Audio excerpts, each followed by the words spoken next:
All right, we'll see you later. Thank you, Steve. Take a look at these pictures now from the Great Lakes. The waters are 87% ice covered. To put that into perspective, it has been 20 years since that happened. Today, Fox 17 meteorologist Kevin Craig went to the lake shore for a first-hand look at those conditions. He joins us live from Grand Haven. So, Kevin, what's it look like out there? Oh, very cold out here today, especially with that wind whipping around. Christian and Michelle, good evening, everybody. You know, the long-term average of ice coverage on the Great Lakes is about 51%.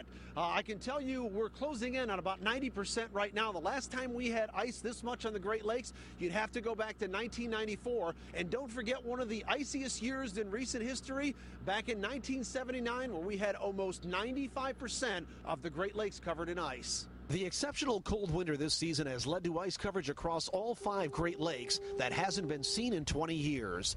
This map shows a whopping 87.1% of the Great Lakes are now covered with ice. Aerial shots from the Coast Guard in Traverse City also show extensive ice coverage over northern Lake Michigan and the Straits of Mackinac, enveloping the entire Mackinac Bridge.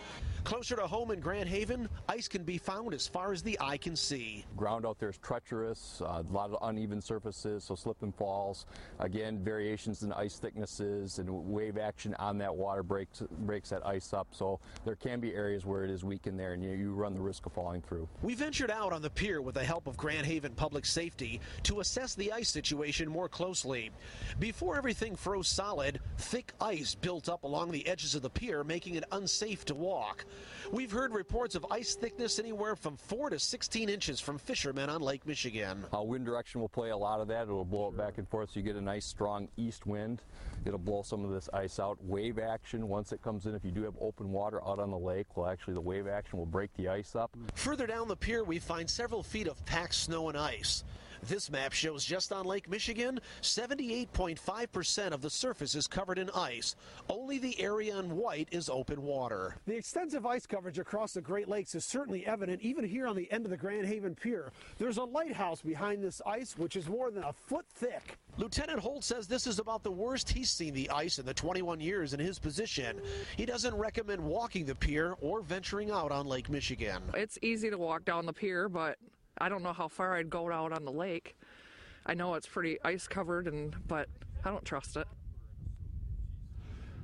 And just as a gauge, everybody, one of the lowest years in recent history here with ice coverage was back in 2002. We had only 9.5% of the Great Lakes covered in ice. Here's one other footnote. Tomorrow, both the Grand Haven Public Safety and Coast Guard will be doing ice and water rescue training. You're welcome to come out and watch that, but again, they prefer that you stay on the shore and watch that from there. It's just safer to do. Hey, coming up tonight at 6, we'll have more with the Grand Haven Public Service, Public Safety, and talk a little bit more about the ice on the lakes out here and a couple of things you should just be aware of if you are going to come out.